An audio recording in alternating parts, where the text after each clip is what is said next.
I think my juices flow all the time. Absolutely, absolutely. You know as much as I know. Right now, we've been able to stuff the stuff. The curse is broken. NC State fans, finally. Finally. Hey, happy Thanksgiving. I mean, that's a triple play. The Wolfpack ain't for soft. It ain't for soft people.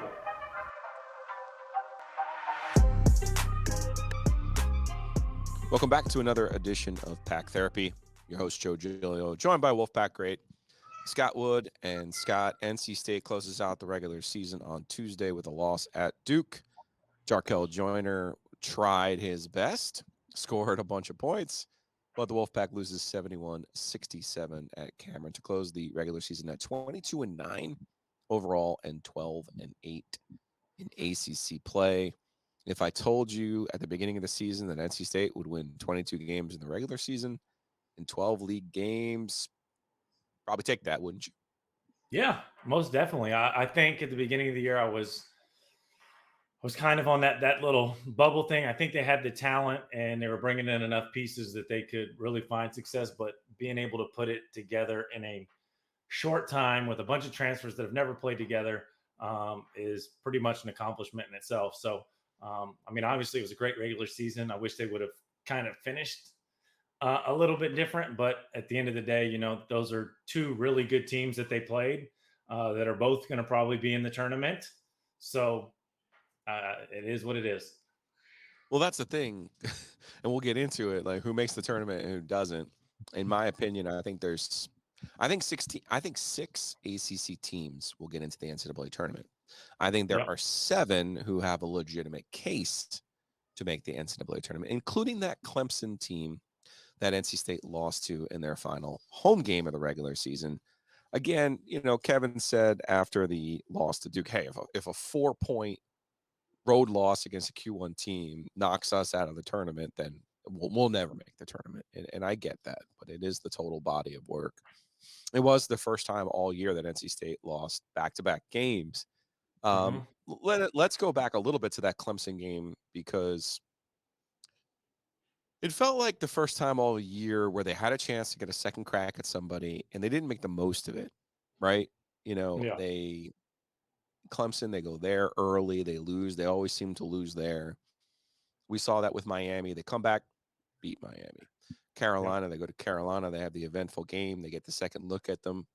They beat them.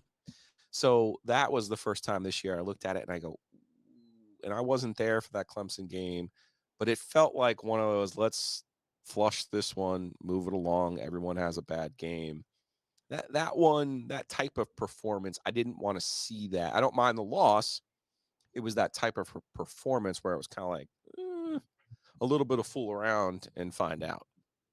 Yeah. I will say this. I'm not a big excuse maker, but I kind of said it at the beginning of the game. They had senior night. They basically, and this is where honestly NC State should probably change it up. They had senior night, clock's running. NC State comes out with like 30 seconds left and tries to get in a layup line. So basically they went 10 minutes without touching a ball. And then all of a sudden the tip goes up. I think that's something that as soon as that happened, I was like, okay, this is going to be a really cold start. Nobody's warmed up. They're just coming out off senior night. I was like, this is not the way I would have wanted it if it was my senior night. So that was the first thing that was a huge red flag. I also think that Clemson isn't necessarily the best matchup for NC State. Reason being, and another kind of, not a red flag, but a red flag that's kind of started to come up and it's been a little bit of an exposure is the liability of DJ Burns in pick and roll situations. Hall picks and pops. Hall can pick and roll. Hall is very versatile. It's not a great matchup for him on the defensive end. Now, obviously, DJ is going to punish him on the offensive end all day. But I also think Clemson shot a very, very high clip that game. And sometimes you just got to shake the opponent's hand and say, you know what? You got the best of me tonight.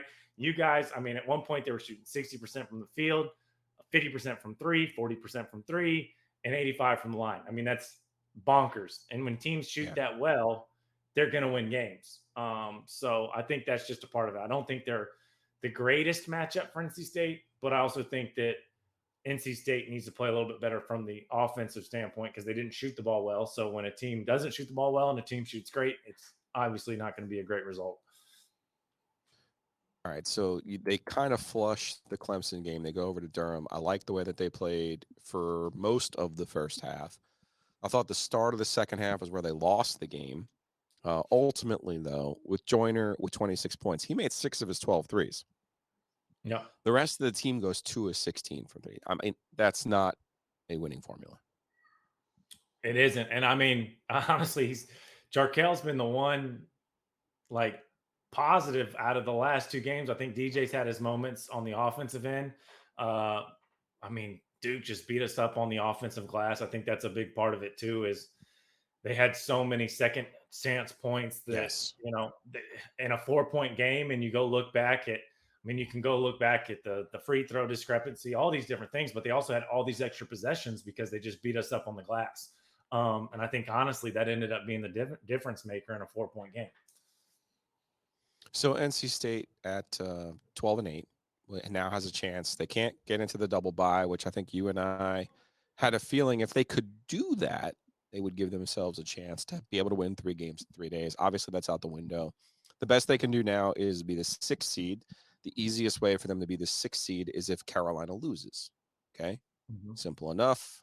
They would have different conference records. State 12-8, Carolina be 11-9. If Carolina wins, it is likely that NC State will be the number 7 seed, and I say that because the tiebreak is then based on your best, air quotes, win. And the way that the league determines that is they just go down the standings. And what we don't know right now is who's going to be first. We don't know who's going to be second. We don't know who's going to be third because Miami, Pittsburgh, and Virginia are tied right now. Miami and Pittsburgh play. Long story short, very long story short, if Miami is the number 1 seed, and if Miami is the number 1 seed, even if Carolina wins, NC State would be able to be the number 6 seed based on their win over Miami. If Pittsburgh wins and Pittsburgh's the highest rated team, or Virginia is the highest rated team, then Virginia ends up being the tiebreak. NC State didn't beat Virginia. North Carolina did. Long story short. Again, if Carolina loses, doesn't matter what happens. State is the 6. A more likely scenario, in my opinion, Scott, Carolina wins, Virginia wins, which means Carolina ends up being the 6. State is the 7. In the bracket, if you look at the brackets on the lower half, you would be, as the 6th seed, you're playing at night in the last game, which I don't know about you, but I would never like as a player to sit around and watch 4 games all day and then wait to get on the floor at 9:30 at the earliest. I don't know about you, but were you ever in that slot where you had to wait for that late game? I can't remember. Down in Atlanta, you weren't. You had the early game in Atlanta. Great, maybe one of the Greensboro times. I vaguely remember watching a couple games before, but I couldn't tell you. And I don't ever think I ever thought of it like that either.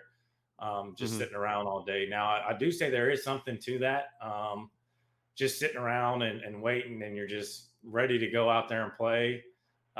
So there is quite a bit of jitters, but I don't know if I did. I never even thought about that. But can we go back to is that really the formula the ACC has? It's our podcast. Yes, that is the formula. It's based on your best. Well, first of all, it's based on head-to-head. But since North Carolina and NC State each won 1 game, you then go to the best win, and you work your way down the ACC standings to determine.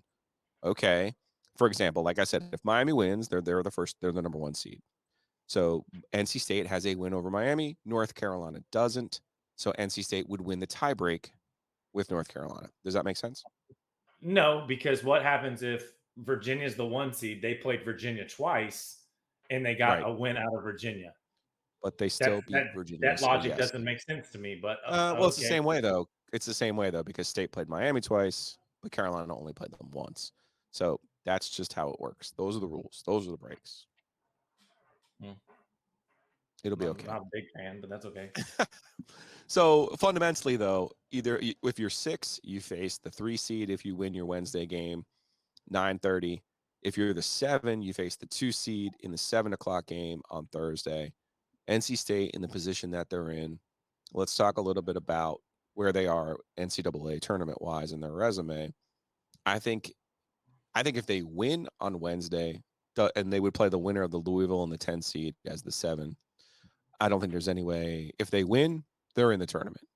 If they lose, they are going to be subject to some bubble luck. I do think, though, if you look at their resume, and I don't know how much of this stuff do you get into, Scott? I don't, but I would tell you just my gut feeling. I would say I want the 6 seed because I don't like the look of finishing 7th in the ACC, and I Okay. also don't like the look of losing 3 games in a row. I think that's Yeah, I think there's a big consideration fair or not fair, and I don't think it's fair, especially for this team. I think there's a difference in a team that's not very good that lost 3 in a row to end the year, and then there's a difference between a good team that played good teams at the end to lose 3 in a row. So that's my biggest fear is to lose 3 straight games. I just don't think it's a good look, and it would not make me comfortable waiting on selection day to get in there. I can promise you that. That would be my only fear. But I also feel like this is a very good bounce back team. I think they've played 2 really good teams that have caught a little bit of heat towards the end of the year. So again, it's hard to say. Personally, I would not want to be the 7. I just don't think it's a good look. But I also am a matchup guy. So I would almost want to know who is my matchup if I'm the 7, who's my matchup if I'm the 6. The way I look at NC State's resume and anyone's resume for the NCAA tournament is like this. Okay. The NCAA has put a premium on the quadrant 1 wins. And if you're unfamiliar with this, the NCAA created a metric in 2019 that they call the net, that they tried to combine the efficiency metrics of KenPom with some of the other home and road and site type metrics from the RPI and combine them, tried to combine them. Why they didn't just use KenPom, I don't know. I can't answer that question. But why they did away with how did you do in your last 10 games? I don't know, but I just know that they did. I also know one thing they put so when you look at the quadrant 1 games, those are games that you play on the road. That's against the top 75. Those are games you play neutral site, top 50. Those are games when you play them at home, the opponent is top 30. Number one thing to remember in all of this is your net does not matter. And NC State proved this in 2019 in the first year of the net when they did not get in. They were the highest rated team in the net to not make the tournament. They were 33.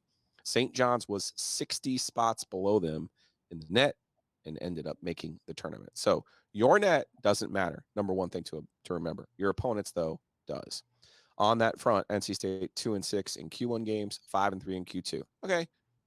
That's not like blow your socks off type numbers. But here's the thing that helps NC State. And this is why they're different from that 2019 team. This is why they're different from Wake Forest from last year, because I know there'll be some comparisons to that team. NC State's 5-0 in Q3 games. That's good.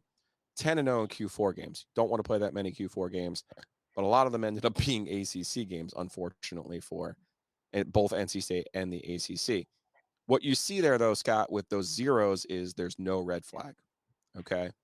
And then the other part of your resume that the committee will always value is your non-conference strength of schedule, all right? The way that the committee looks at that is these are the games that you could control, okay? These aren't the games from your league because everyone plays tough league games when you're in a Power 5 conference. These are the games that you controlled.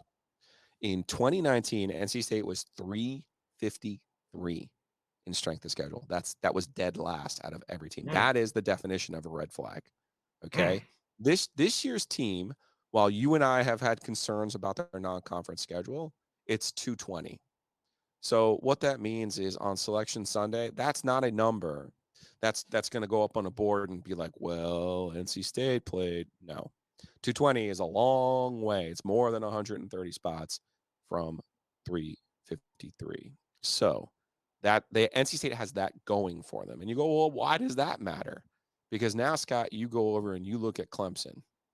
And this is where those red flags come in. I mentioned NC State. They don't have any Q3 losses. They don't have any Q4 losses. And they have that non-conference schedule, which is not in the 300s. Now, this is where if this was the Tiger Therapy, the IPTE Therapy podcast, you would be screaming at the top of your lungs. But Clemson is 13-6 in the league. But Clemson beat NC State twice head-to-head. And then this is where I go into Mark Gottfried, your coach, bracketology mode, and I tell you, Clemson is 6-2 in Q3 games. That's not good. They're 9-2 in Q4 games. That's brutal. That Louisville loss was absolutely atrocious for Clemson and could potentially keep them out of the NCAA tournament in spite of their success against Duke, in spite of their success against NC State. And heck, they have some really good wins, Scott. And here's the other killer for Clemson. Their non-conference strength of schedule is 324, 324. So now if you're Clemson, you have two red flags. You have the Q4 losses, and you have this atrocious non-conference strength of schedule. That's the difference between NC State and Clemson. Put your name up on a board. NC State is a clean sheet. You might sit here and go, what did NC State really do? And you would say, well, they beat Duke, they beat Carolina, they beat Miami. I mean, I know Duke and Miami are in the tournament field, and NC State beat them. That I know. That's another one of those elements you have to look at too. Well, who did you beat that's going to be in this tournament? Because ultimately it does matter. You guys beat St. Bonaventure, and people out there might laugh at this. It's one of the reasons you got in. That's one of the reasons you got in the field, is you had a win over the committee doesn't have to guess. They know. Can they beat somebody in the field? Well, yeah, they beat St. Bonaventure on the road, no less. It was a neutral site game technically, but I don't know. Is your head spinning now as I explain all this bracketology to you, and you're just like, hey, just no, I mean, No, I actually had a conversation with a guy the other day, and I think we should get rid of the NCAA committee. Just the get rid selection committee. Okay. Yeah, just get rid of it and just let Vegas pick it. Okay.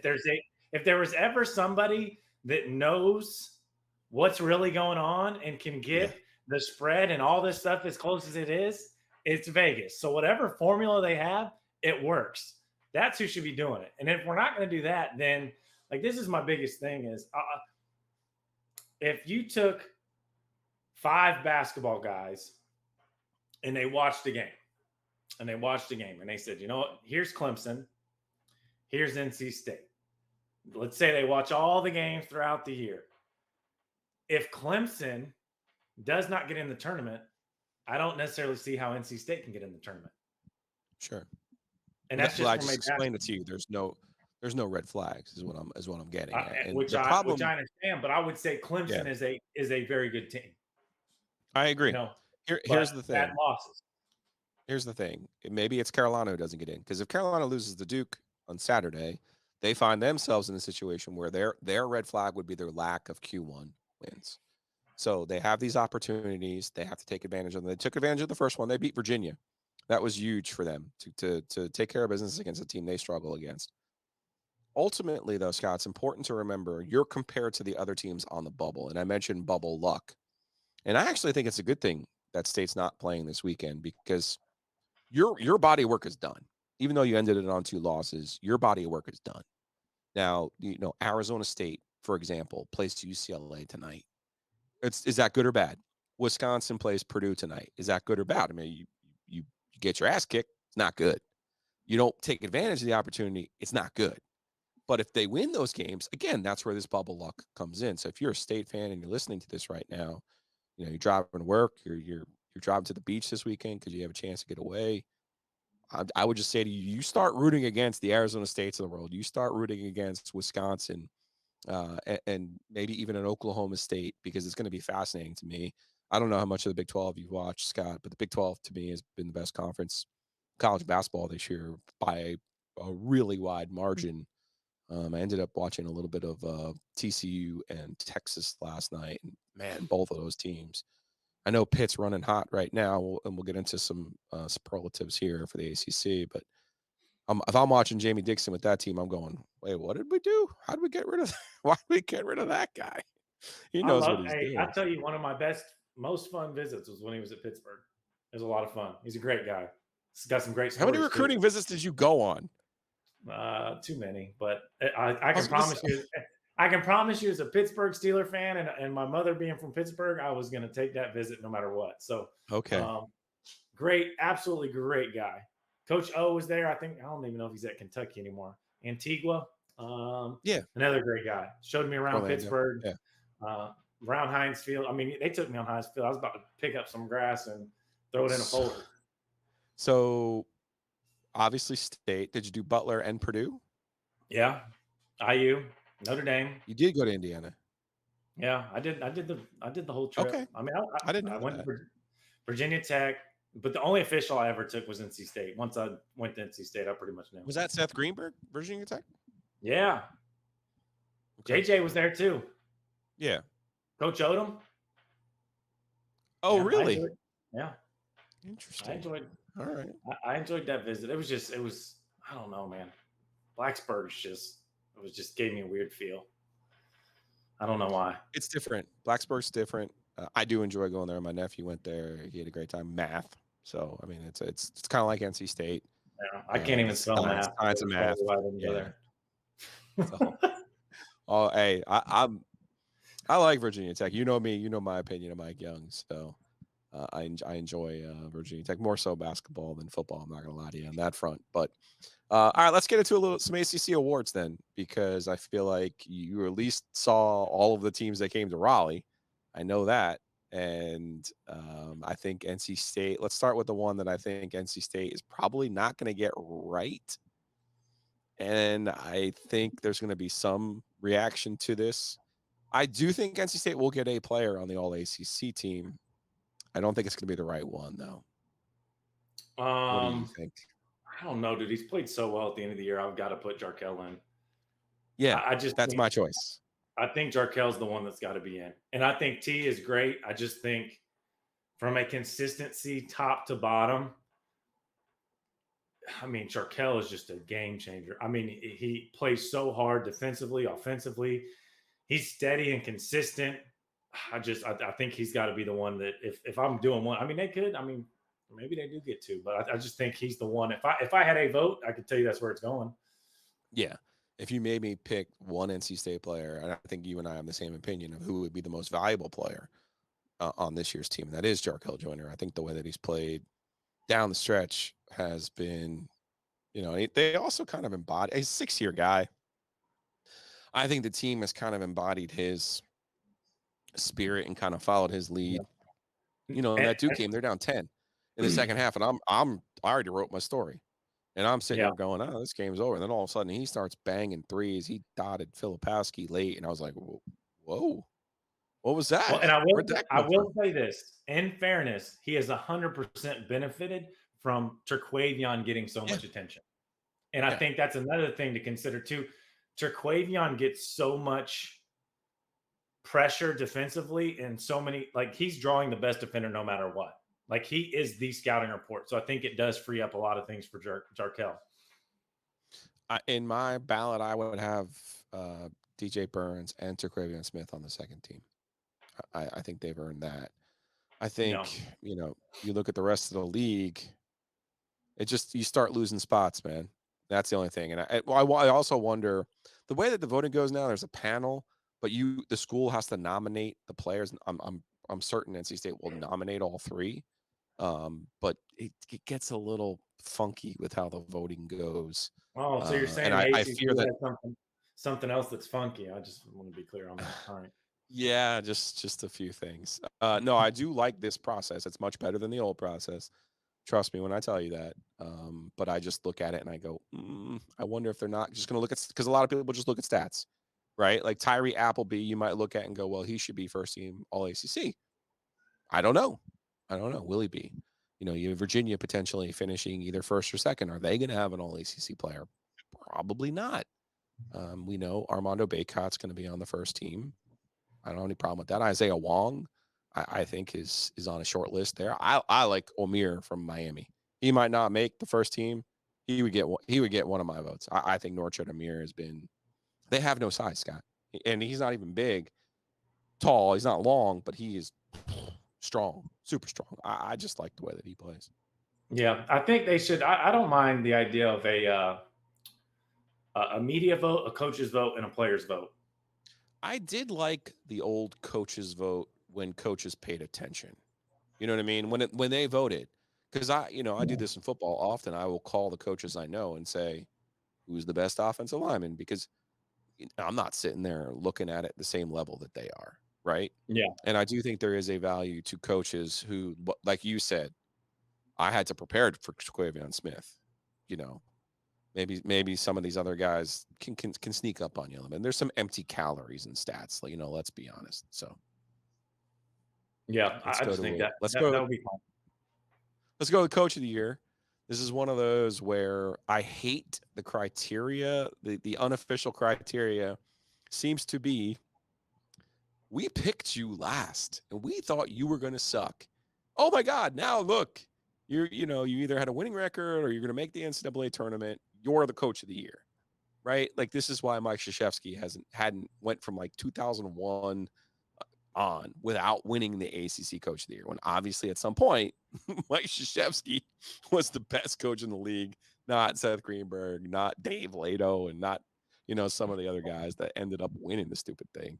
I look at it this year. I think Kevin's done a great job. There's no doubt about that. I think Jeff Capel probably is going to win it, but I'll tell you what, I don't think anyone did a better job than John Shire this year.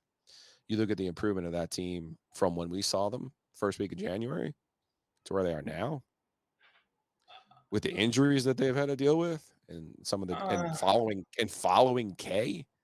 I mean, that's not easy. It's not easy. I mean, that's an interesting take. I would say for me, I look at it as who did the most with the least. Okay. And I would say John Shire had the best recruiting class Duke history has ever had. So he's not even. Maybe best recruiting class in there. I mean, statistically speaking, it is supposedly the best recruiting class they've ever brought in.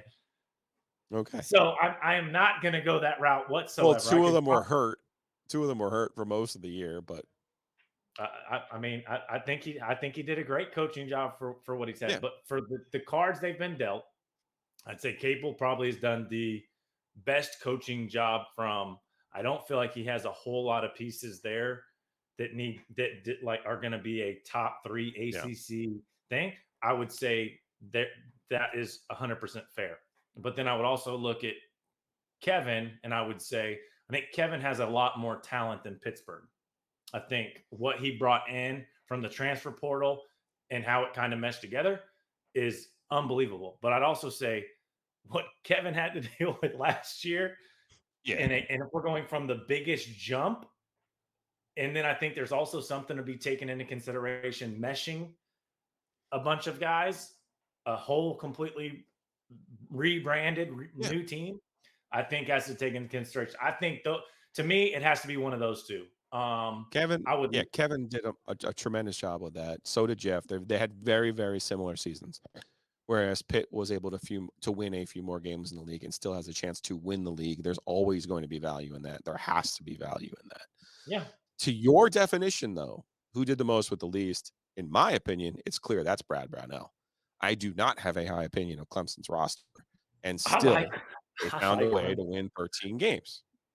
I like Clemson. I'm not going to lie. But your definition, doing the most with the least would be Brownell. I would still say Capel has a weaker roster to a Clemson. Okay. I honestly would believe that. Dude, I think Hall arguably outside who was hurt, by the way. If we take these 3 teams into consideration, I would say Hall could arguably be the number 1 draft pick on an open board. Pittsburgh, without a doubt. Am I wrong? I don't know, because Pitt's guards, both of their transfer guards, they bought in 3 transfer guards. A lot like State. Again, parallel season.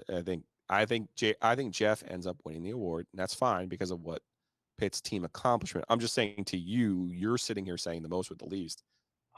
I like Clemson's team. Clemson's roster is not it. It's not, I actually talked to Kevin this week.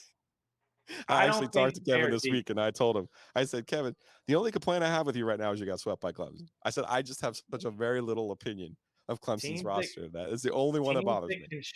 Teams that can shoot are going to Yeah, get but you. they can shoot against State. That's all they can shoot against. That's what I kept I telling him. mean, Like, I don't I'm understand what is this magic Clemson has against you. Well, and the magic hit when I was sitting front row, and all of a sudden my eyes opened up. I'm like, I 80%. like this team, so I'm sticking with it, buddy. I'm All right. a Ball fan. Sign me up. That's for that. fine. That's fine. So State goes to Greensboro. They're going to play on Wednesday. We don't know the opponent yet. We'll talk next week. We'll talk once we know all the assignments and all that other stuff. So we'll lock all that up when we know more instead of sitting here guessing. But Scott Wood, appreciate you taking some time. Hey, tell me a little bit before we let you go. Tell me a little bit about this AAU team that you've put together, because I'm fascinated by this. Yeah, I mean, so basically we had I'd work out some kids in the summertime, and then the parents had just mentioned about how chaotic and unorganized that AAU is, and how it just put a bad taste in some of the kids' mouths. And honestly, a lot of these kids are good players, man. I've got a lot of kids that probably have the potential to play mid-major to a P5 team. I mean, they've got that skill set, and they kept asking. I'm like, no, dude, I'm not doing this. And finally, I just gave in, and I'm like, dude, these kids need a good experience. They need something that's organized. They need something that's just not roll the balls out and play. So I said, you know what? I will make a sacrifice for a year to coach. So we're calling it Scott Wood Elite. Again, I think my name and my number lined up perfectly with Swish. So we have a logo called Swish Elite. But it's been a lot of fun so far. We've got 8 guys. I've had the hardest part, honestly, is since we announced we're doing it, I've had a bunch of kids and that I know and that I've worked with in the past and that I've had a connection with that have reached out and said, hey, you got a spot. And the hardest part is just kind of turning people away at this point. But I don't know. My wife thinks that it may take on a mind of its own, and this may roll into a thing year after year, but I'm hoping it's just a 1-year thing, because it is a little bit bigger time commitment than I expected. I'm not traveling, but save a spot for me on the bench on the closest tournament, okay? Hey, I've got room for a lot of people. So if anybody wants to come out and watch, there's a live period that everybody has to have a certificate. But other than that, y'all can come sit on the bench with me. Our viewers on YouTube can see I'm holding up the international sign for corner. Because We're by definitely your running second corner. game, they weren't allowed. You couldn't call it out. So Scott Wood, best of luck in your coaching endeavors. Maybe get me out there. I'll get some technicals. Maybe we'll do some scouting. I would enjoy that tremendously. But my day job is radio here on 99.9 The Fan, and of course, Pack Therapy. You can catch us Apple, Spotify, the Googles, you name it, please. And also, you're watching us on YouTube. Leave a comment. What did you think of today's episode? Tell us. Would Jarkel Joyner be on your first team All-ACC, or would you have Jaquavion Smith? Would love to hear from you here on the YouTube page. And also, please, of course, subscribe, because we need you. We'll talk to you guys next week before NC State heads to the ACC tournament.